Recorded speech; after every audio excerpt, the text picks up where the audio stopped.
Andhra Pradesh working journalist union Anakapalli పట్టణ శాఖ నూతన కార్యవర్గం మంగళవారం ప్రమాణ స్వీకారం చేసింది. స్థానిక అనకాపల్లి వివేకానంద చారిటబుల్ ట్రస్ట్ హాల్లో జరిగిన ఈ సమావేశానికి జిల్లా కార్యదర్శి ఈశ్వర్రావు, అధ్యక్షులు భీమరశెట్టి వెంకటేష్, కోశాధికారి షేక్ బాషా తదితరులు అధ్యక్షతన ఈ కార్యక్రమం జరిగింది.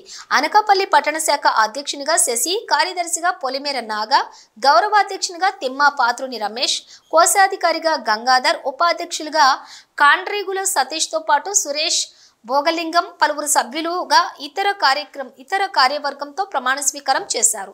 ఈ సందర్భంగా జిల్లా అధ్యక్ష కార్యదర్శులు వెంకటేష్, ఈశ్వర్రావు మాట్లాడుతూ నూతన పాలక వర్గం పారదర్శకంగా పనిచేయాలని హితవు పలికారు. జర్నలిస్టులు సమస్యలపై తమ దృష్టికి తెస్తే అందుకు అనుగుణంగా తగిన చర్యలు తీసుకుంటామని హామీ ఇచ్చారు. ఐకమత్యంతో పనిచేయాలన్నారు. అందరినీ కలుపుకోవాలన్నారు. ఎటువంటి వివాదాలకు తావు లేకుండా పనిచేయాలని సూచించారు. ముందుగా పాత కార్యవర్గాన్ని అభినందించారు. నూతన కార్యవర్గానికి పూలమాలలు వేసి సత్కరించారు. ఈ కార్యక్రమంలో పత్రికా విలేకరులు హాజరయ్యారు.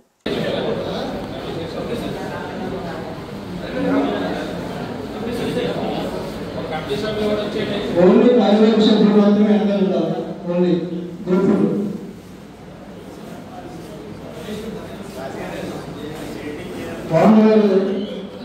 రమేష్ గారికి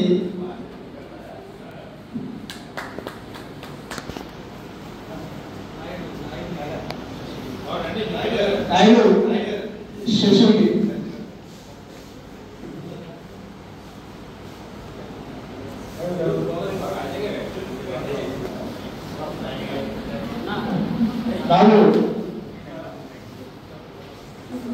రాసింది. అలాగే గంగాధర్కి రాజా కోసల్ రాజా,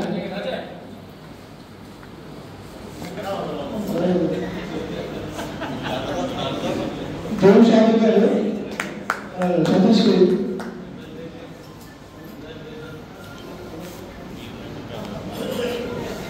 నెక్స్ట్ గోల్డ్ దినేష్,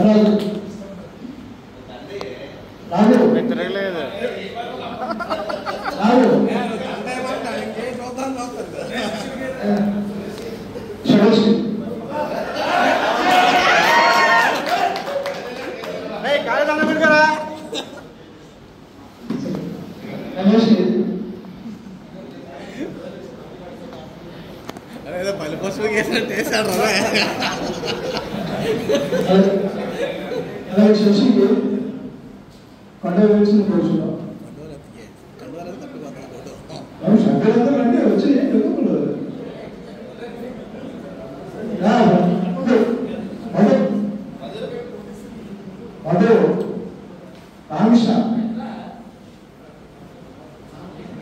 రండి, మధు రావు కొండవాడి,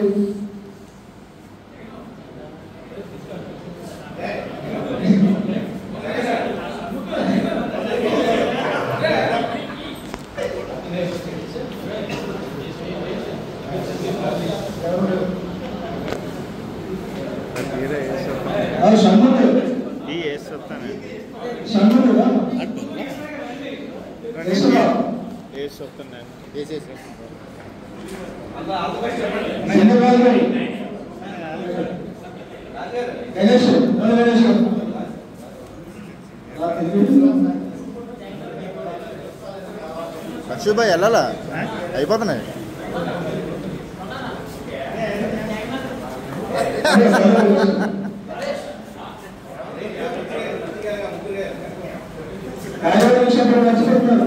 ఎవరు దొరికి వాళ్ళు వేసుకోండి. లేదురా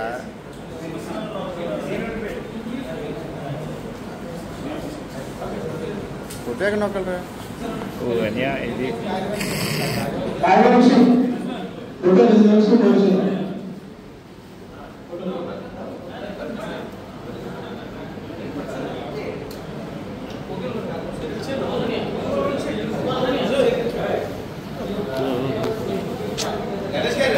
ఫోటో దిగలేదు.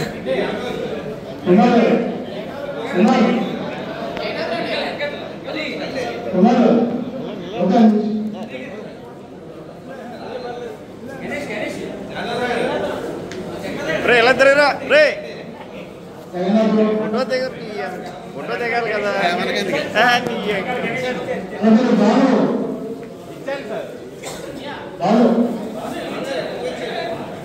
దిగాలి ఫోటో దిగడానికి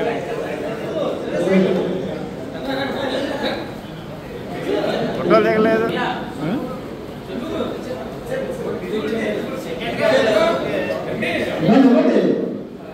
ఇలా సినిమాగా ఇలా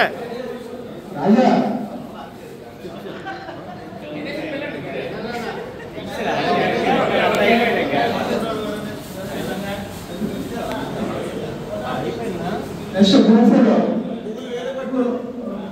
రామకృష్ణ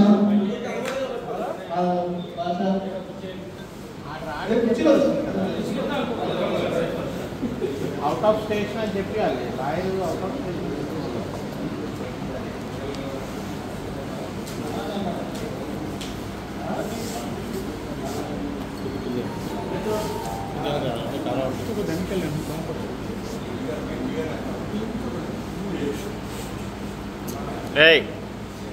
ఏదన్నా మధ్యలో ఇస్తారు అలాగా. అనకాపల్లి జిల్లాలో అంటే ఉమ్మడి విశాఖ జిల్లాలో ఉన్నప్పుడు అనకాపల్లి జిల్లా చక్కగా వచ్చేసింది ప్రెస్ క్లబ్. ఇప్పుడు మనకు మెయిన్ అనకాపల్లి జిల్లా. అనకాపల్లి జిల్లాలో నాకు తెలిసి మన ప్రెస్ క్లబ్లో సుమారు ఒక 80 మంది ఉన్నట్టున్నారు. మన సమావేశాలకు వచ్చినప్పుడు మన సమావేశానికి కానీ ఈ సమావేశానికి కానీ మొత్తం 40 మంది కూడా కనపడట్లేదు. దయచేసి ఇప్పుడు ఈ నూతన పాలకవర్గం కొన్ని సలహాలు సూచనలు ఇచ్చారు, అలా చేస్తామని చెప్పారు. ఫస్ట్ నేను చెప్పేది ఏంటంటే ముందు మనకి ప్రెస్ క్లబ్లో ఎంతమంది సభ్యులు ఉన్నారు, ఇందులో ఎలక్ట్రానిక్ మీడియా ఎంతమంది ఉన్నారు, ప్రింట్ మీడియా ఎంతమంది ఉన్నారు. మనకి గ్రూప్ ఒకటి ఉంది కదా, ఫెడరేషన్ గ్రూప్ ఒకటి ఉంది. ఆ గ్రూప్లోని మీరు కూడా అడ్మిన్లు అయ్యి మొత్తం అందరు సభ్యుల్ని కూడా అనకాపల్లి ప్రెస్ క్లబ్కు సంబంధించి ఎంతమంది అయితే సభ్యులు ఉన్నారో అంతమంది సభ్యుల్ని మీరు ముందు గ్రూప్ యాడ్ చేయండి. యాడ్ చేస్తే అప్పుడు జిల్లాకి కూడా తెలుస్తుంది ఎంతమంది సభ్యులు ఉన్నారు, ఎంతమంది వస్తున్నారు, ఎంతమంది రాలేదు మనకి మీటింగ్కి, ఏం జరుగుతుందని చెప్పేసి మనకు కూడా తెలుస్తుంది ఫస్ట్. రెండవది ఏంటంటే అనకాపల్లి జిల్లా మొత్తానికి అనకాపల్లిలోనే అవుట్ సైడ్ రాలేకుండా నాకు తెలిసినంత వరకు నర్సీపట్నం వచ్చింది, గొలవడం వచ్చింది, చోడవరం వచ్చింది, పెందుకు వచ్చింది. నిన్న పరవాడ మీటింగ్కి వెళ్ళాం. ఎమ్మెల్యే పరికర రమేష్ బాబు గారితో నేను మాట్లాడుతున్నప్పుడు నర్సీపట్నం 45 మందికి అవుట్ సైడ్ ఇచ్చారు. అంటే 45 మందికి అంటే మొన్న 2018 ఇచ్చారు, గతంలో కూడా చాలా మందికి ఇచ్చారు. అయ్యప్ప గారు మినిస్టర్గా ఉన్న టైంలో అని చెప్పి అంటే మేము కూడా పెందుకులు ఇచ్చామని చెప్పేసి అన్నారు. అనకాపల్లికి పెద్ద పెద్ద యాదాద్రి ఒక మంత్రులు పనిచేశారు, ఎంపీలు పనిచేశారు. మీరు అందరూ కలిసి ఎందుకు సైటింగ్ తీసుకోలేదు అన్నదే నాకైతే తెలియడం లేదు. మన అమర్నాథ్ గారు కానీ కొంతల రామకృష్ణ గారు మంత్రిగా చేసి ఈ పాలకవర్గం కొన్ని నియమ నిబంధనలు అనుసరించి పనిచేయాలి. వాటి ప్రకారం మంచిగా ముందుకు నడవాలన్న ఉద్దేశంతో కొన్ని విషయాలు ఒక 10 పాయింట్లు నాయకులందరూ కూడా తయారు చేసి ఇవ్వడం అయితే జరిగింది. ఈ విషయంలోనే ఒక క్లారిటీ అనేది ఇవ్వాలనుకుంటున్నాము. ఏదైతే ఇప్పుడు కొత్తగా బాడీ ఎలక్ట్ అయిందో, నూతన పాలకవర్గం ఏదైతే ఎన్నుకోబడిందో 100కి 100% ఈ విషయాల్లో మేము కట్టుబడి ఉంటామని మరొకసారి మీ అందరి సమక్షంలోనే తెలియజేస్తున్నాము. ఎస్పెషల్లీ క్లబ్కు సంబంధించి ఎక్కడ చీటు తెచ్చే విధంగా కానీ, ఎక్కడ మచ్చ తెచ్చే విధంగా కానీ ప్రవర్తించే ప్రయత్నం అయితే మేము చేయము. ఒకవేళ అలాంటి ఇష్యూస్ పరిణామాలు ఏవైనా మీ దృష్టికి వస్తే మీరు కులంకుశంగా చక్కగా మా విషయంలో మీరు యాక్షన్ తీసుకోవచ్చు. ఆ విషయంలో మేము కట్టుబడి ఉంటామని జిల్లా నాయకులు కావచ్చు, సభ్యులుగా మీ అందరికీ కూడా మేము ఈ విషయాలు అయితే మేము తెలియజేస్తూ ఉన్నామండి. లేకపోతే నాయకత్వం మాకు ఇచ్చేసారనే కాదు, కానీ క్లబ్ని సమర్థవంతంగా నడిపించాలి. క్లబ్ సంక్షేమం కోసం లేకపోతే క్లబ్ సభ్యుల సంక్షేమం కోసం పనిచేయాలని ఒక ఎజెండా అయితే పెట్టుకొని ముందుకు మేము వెళ్తూ ఉన్నాము. ఎందుకంటే ఈరోజు కష్టం అనేది క్లబ్ సభ్యులు ఎవరికైనా వస్తారు. పెడితే ఒక వ్యక్తికి కష్టం ఉంది లేకపోతే సమస్య ఉందని తెలిసినప్పుడు నాయకత్వం అనేది నిలబడినప్పుడు వాళ్ళకి కాస్త కోస్త ధైర్యం అనేది వస్తారు. సో ఆ విషయంలో క్లబ్ సభ్యుల్లో ఎవరికైనా ఏదైనా సమస్య కష్టం ఉన్నప్పుడు అది మా దృష్టికి వచ్చినప్పుడు ఖచ్చితంగా నాయకత్వం లేకపోతే పాలకవర్గం ఉంటుందన్న విషయం సార్ మీకు జ్ఞాపకం చేస్తూ ఉన్నాను. ఇకపోతే ఏదైనా సరే లబ్ధి ఏదైనా ఫలితం అనేది క్లబ్ సభ్యులకు సంబంధించి